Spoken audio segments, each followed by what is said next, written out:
Hello बच्चों, आपसे बहुत दिन से बात करने की इच्छा हो रही थी, आपकी याद भी आ रही थी, तो मैंने सोचा आपसे एक बार बात की जाए। तो क्लास तो चली रही है ऑनलाइन, आप रेगुलर क्लास देखो, वीडियो देखो और पढ़ाई करो। जब भी कोई सर टॉपिक करा रहे होते ना यहाँ पर, तो उसको एक बार कॉपी पेन लेके बैठे आप, ये नहीं बाद में लेके बैठ जाएंगे, मोबाइल लेके बैठ गए, ईयरफोन डाल के कानों में और आराम से आधी वीडियो देखी 10 मिनट की, उसके बाद गाना सुन लिया, घर वाले आके वापस वीडियो चालू कर लिया। ऐसा नहीं करना है, आपको पूरी कंप्लीट वीडियो देखनी है। भले उसको आप आधी देखो, लेकिन ऐसी नहीं आधी देख ली फिर गाना सुन लिया फिर उसके बाद में ऐसे मत करो।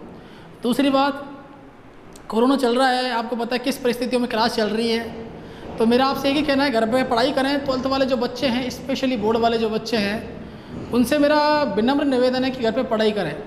ये जो सुविधाएं हम दे रहे हैं आपके लिए दे रहे हैं, जो फैसिलिटी मिल रही है आपके लिए मिल रही है, और पूरा इसमें कंप्लीट जितना है सारा मटेरियल आपको मिलेगा। बाकायदा न्यूमेरिकल फिजिक्स में है, केमिस्ट्री में से मनीष जी ने इक्वेशन, केमिकल इक्वेशन वगैरह शुरू की हैं, बायोलॉजी में महिपा जी ने काफ़ी कवर कर लिया है। तो एक बात आप ध्यान रखें, उसको कंप्लीट करते रहें, ठीक है। दूसरी बात, कोरोना है, विशेष रूप से ध्यान रखें, अपने जितना सुरक्षा में रहेंगे उतना बढ़िया है, अच्छा है। सामने वाले के ये मान के चलो, सामने वाले को कोरोना है, सही बात है ना। आप सामने वाले दोस्ती कर लेते हो, टच कर देते हो, हाथ मिला लेते हो, और टच करने का ही पूरा खेल है, बिना टच किए तो कुछ होता नहीं है। माहौल में टच करना पड़ता है ना, कई बार आप फीलिंग में घुस जाते हो, टच कर देते हो, पूरा मामला ख़राब हो जाता है। तो मेरी बात को थोड़ा ध्यान से दें, और अड़ोसी पड़ोसियों से थोड़ा सा मित्रता बनाए, ज़्यादा मित्रता थोड़ी कम करें, क्योंकि क्या पता किसी को हो कोरोना, हमें पता थोड़ी चलता है इसमें। दूसरी बात, घर में बुजुर्गों का ध्यान रखें, जो घर में बुजुर्ग हैं उनका विशेष रूप से ध्यान रखना है, सेवा ज़रूर करनी है उनकी। तो मैं आपको एक छोटा सा एक बात बताता हूँ, देखो जो बुजुर्ग लोग होते हैं उनका कितना इम्पोर्टेंट होता है हमारी लाइफ में। एक बार क्या हुआ था कि एक प्रेमी युगल था, प्रेमी जोड़ा, तो कॉलेज में पढ़ते थे, प्यार हो गया, अब बात शादी तक पहुंच गई। तो जो लड़की का जो बाप था उसने लड़के को बुलाया घर पे, बोले आपको लड़की पसंद है? बोले हाँ साहब बहुत पहले से पसंद है।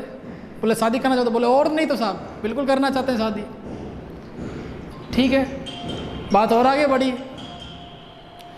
अब उसके बाद में क्या होता है, लड़की के पापा ने कहा, फादर ने कहा कि ऐसा करो आप अपने फादर को यहाँ भेज दो, हम रिश्ते की बात उनसे कर लें, कोई दिक्कत वाली बात नहीं है। अब उनके फादर साहब घर आ गए, चाय नाश्ता वगैरह हुआ, बात हो गई। तो एक बात वहाँ पक्की होती है कि हम अपनी लड़की को तभी देंगे जब बारात में कोई बुजुर्ग नहीं आएगा। बात को सुनना, यहाँ वो पता लगेगा बुजुर्गों की कितनी इंपॉर्टेंट होती है। और लड़की को बहुत पसंद था, और लड़के को बहुत पसंद थी। अब प्यार में तो आप जानते क्या होता है। तो बात बहुत आगे बढ़ गई, तो लड़के ने कहा यार ठीक है यार, लड़की के बाप ने कह दिया भाई मैं लड़की नहीं दूंगा, एक ही कंडीशन पे दूंगा कि आप बारात के अंदर कोई बुजुर्ग नहीं आना चाहिए। बोले ठीक है साहब कोई बात नहीं, नहीं लेकर आएंगे। तैयारी चल रही है घर पे, शादी की बारात तैयार हो रही है, ठीक है साहब, सबसे मना कर दिया। अब एक जो बुजुर्ग थे वो अटक गए, बोले ना ना मैं तो जाऊंगा। कौन थे? नाना। इनका ना काम ही क्या करना है, ना ना मैं तो जाऊंगा। अरे बड़ी परेशानी, अब दूल्हा गए यार, पता ही लग जाए, साला पूरा मामला गड़बड़ हो जाएगा। तो बोले चलो छोड़ो यार, ऐसा करते हैं इसको एक बोरी में बांध लेते हैं और डाल लेते हैं। बोले ठीक है कोई दिक्कत नहीं है, डाल दे, गाड़ी में चले गए। अब क्या था कि जहाँ लड़की का घर था और जहाँ से बारात आ रही थी उसके बीच में एक नदी थी। बीच में क्या थी? नदी थी। तो अब लड़की वालों की तरफ से देवदूत आते हैं और वो पहुँचाते संदेश कि लड़की आपको तभी मिलेगी, बारात तभी चढ़ेगी आपकी जब ये जो पानी है, नदी में जो पानी है, इसकी जगह क्या बहना चाहिए? दूध बहना चाहिए। अब सब वहाँ पे तो जवान आदमी भाई, 15 साल के, 18 साल के, 20 साल के, 25 साल के, 30 साल के, 35 साल के, 40 साल के, कोई था ही नहीं 60 साल का। अब यार सब बोले कि यार अब ऐसे तो कैसे व्यवस्था बैठेगी। दूल्हा टेंशन में आ गया, बोले यार अब तो मामला पूरा ख़राब है। बोले ठीक है यार अब करें क्या? बोले कि साहब तो व्यवस्था कैसे बैठेगी? अब तुम कह रहे हो पानी या दूध बहाएं इसमें, अब इसको पानी को कहाँ निकालें, दूध कहाँ लगाएं भाई, अपने पास इतनी व्यवस्था नहीं है। अब चलो भाई, अब बारात वापस अपने घर की तरफ जाने लगी। तब एक आदमी ने कहा यार वो डोगरा दो यार, वो उसे बोरी में बंद है, कट्टे में बंद है, उसको तो खोल दो। तो शादी नहीं हो रही, अब शादी नहीं हो रही उसको खोल दो, क्यों मारो। खोला साहब उसको। खोलने के बाद में क्या होता है, वो कहता भाई क्या हुआ। बोले कि ऐसे शादी नहीं हो सकती। बोले क्यों नहीं हो सकती। वो लड़की के बाप ने बोला है, लड़की के बाप ने बोला है कि ये जो नदी है इसमें पानी जो दूध बहाओ आप। बोला यार इतनी सी बात, इतनी छोटी छोटी बातों पे शादी टूटती है क्या। बोले क्यों, क्या हुआ। अरे आपको छोटी लग रही है।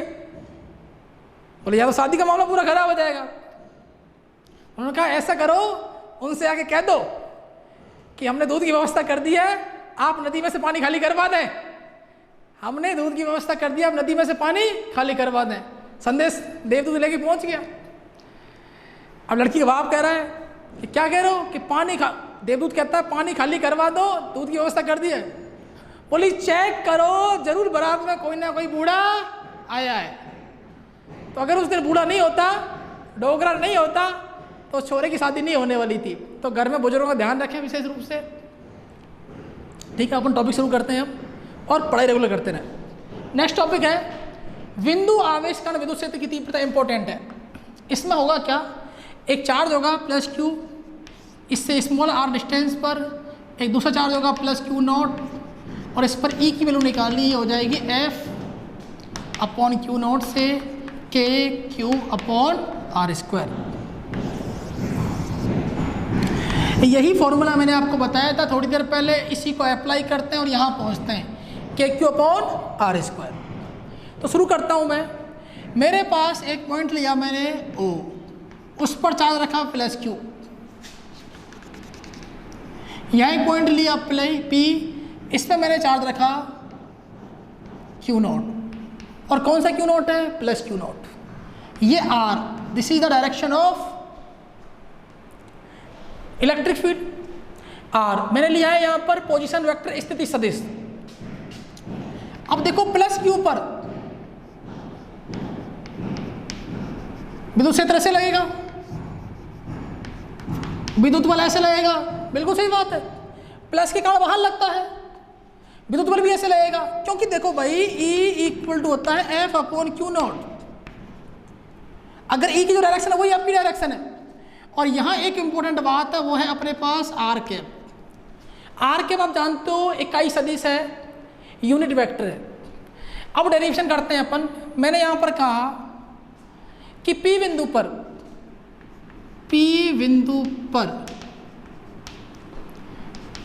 प्लस क्यू आवेश के कारण विद्युत क्षेत्र की तीव्रता ज्ञात करनी है। Let find the electric field intensity at a point P due two plus Q charge. P बिंदु पर Q आवेश के कारण, P बिंदु पर जो Q नोट रखा हुआ है, इस पर Q प्लस Q के कारण विद्युत क्षेत्र की तीव्रता ज्ञात करनी है। Let find the electric field intensity at a point P due to a charge plus Q। Okay,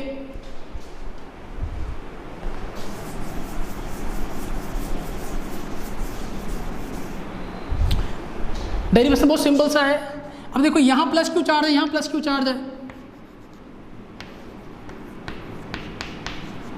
coulomb के नियम से प्लस क्यू नॉट पर लगने वाला बल coulomb from coulombs law, a force on plus Q not charge. तो मुझे बताओ क्या होता है कूलाम फोर्स, एफ वेक्टर के, इसकी वैल्यू कितनी है, ये दोनों हैं Q। Okay, Q naught upon R square. Distance तो आ रही है इन दोनों के बीच की। अब यहाँ फोर्स लगाया हुआ है, देखो इसमें से कोई भी वेक्टर नहीं है। अगर यहाँ आप इसको नहीं लिखते हो एफ वेक्टर को तो कोई दिक्कत नहीं है। अगर आप यहाँ वेक्टर लगाते हो तो यहाँ क्या लगाना पड़ेगा आपको, आर कैप, क्योंकि एफ वेक्टर की डायरेक्शन क्या है, आर कैप की डायरेक्शन में है। ये फर्स्ट हो गया आपका। अपन ने पढ़ा है from the definition of electric field, विद्युत क्षेत्र के सूत्र से इलेक्ट्रिक फील्ड इंटेंसिटी भी कर सकते हो, दोनों एक ही होता है, कोई दिक्कत नहीं है।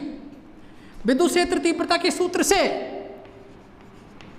विद्युत क्षेत्र तीव्रता के सूत्र से, तो क्या सूत्र लगाओगे, आपको याद है क्या, E = F upon Q not. अभी थोड़ी देर पहले पढ़ा था अपन ने, मैंने बताया था बहुत इंपॉर्टेंट है बेटा जी।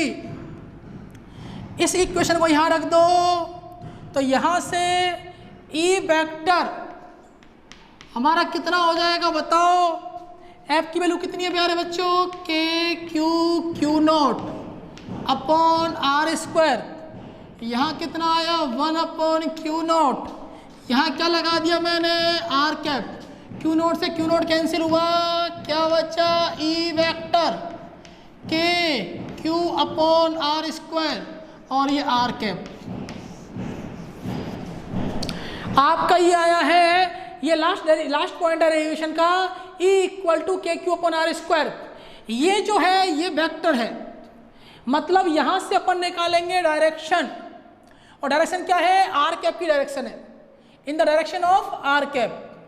आर कैप की एकांक सदिश की दिशा में विद्युत क्षेत्र तीव्रता की दिशा है।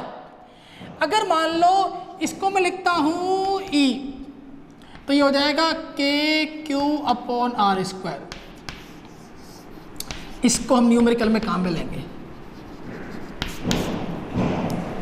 दोनों में फर्क इतना है, इसमें वेक्टर लगा हुआ है इसलिए आर कैप आ गया। इसको थोड़ा सा और एक्सपांड करें तो ये E vector = KQ upon R square, ये हो जाता है R वेक्टर अपॉन R। और इसको अपन और लिख सकते हैं KQ अपॉन RQ, और ये हो जाएगा R वेक्टर।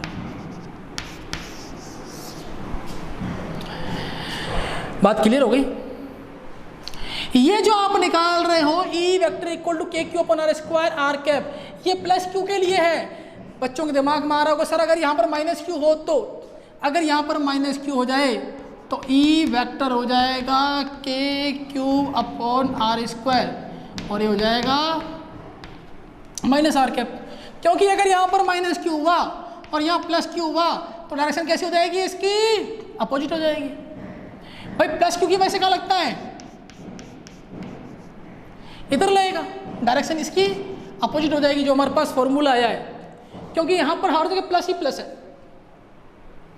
यहाँ पर क्या आ गया, माइनस। किसकी वजह से आया है, माइनस क्यू चार्ज की वजह से आया है। ओके, दोनों बातें क्लियर हैं आपको। अब थोड़ा सा चलते हैं, इसी फॉर्मूले पे चलते हैं, या इस फॉर्मूले को कोई भी देख लो, दोनों में कोई अंतर नहीं है। बेसिकली ये वेक्टर है और ये स्केलर है। स्केलर मतलब मैग्नीट्यूड, ये परिमाण के लिए है, मतलब मान निकालने के लिए, और ये डायरेक्शन के लिए। अब अगर अपन इसको देखें फॉर्मूले को, इस फॉर्मूले को, E = KQ upon R square, ये मैं कांस्टेंट कर देता हूं तो E कितना बचेगा, 1 अपॉन आर स्क्वायर। सही है, लगाओ प्रपोर्शन, क्या दिक्कत आ रही है, सिंपल सी बात है। ग्राफ बना सकते हैं,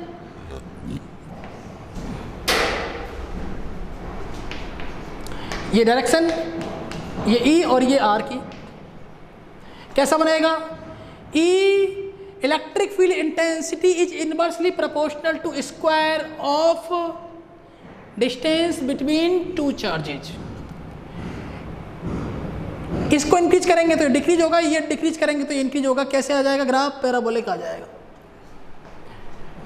ई प्रोपोर्शनल टू 1/r²। अगर मान लो ग्राफ बनाते हो आप इसके इसके बीच में 1/r के बीच में, तो प्रोपोर्शनल हो गया है। तो ई प्रोपोर्शनल टू 1/r, देखना यहाँ पर क्या है, यहाँ पर r है तो r के तो इनवर्स हो गया ना, और 1/r क्या हुआ, प्रोपोर्शनल हो गया। तो डेरिवेशन हमारा यहाँ खत्म हुआ। नेक्स्ट टॉपिक शुरू करते हैं। ध्यान से देखना, फॉर्मूला है E = KQ/r², electric field intensity due to a point charge.